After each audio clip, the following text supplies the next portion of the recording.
1 minute একটা flag বানানোর জন্য আগে একটা ডান্ডা নিয়ে রেখেছি। এবার নিয়ে নেবো আমরা একটা প্লেনটাকে জিজেড মেরে ওপরে তুলবো।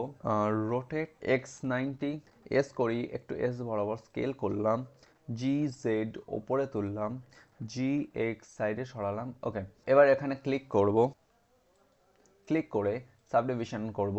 এখানে আসবো, মিনিমাম 30 সাবডিভিশন করব, চাইলে আরও বেশিও করতে পারো। জুম করো, আমরা এই পাশটাকে সিলেক্ট করব।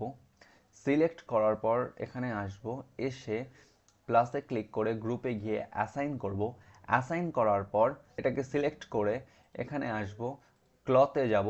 ক্লথে যাওয়ার পর ওকে বলে দেবো যে ওই জায়গাটা শেপে এসে গ্রুপ অ্যাসাইন করতে, যাতে পতাকাটা পড়ে না যায় আর এই পুরোটা যাতে নিজেদের মধ্যে মারামারি না করে, তাই এখানে সেলফ কোলিশনটা অন করে দেবো।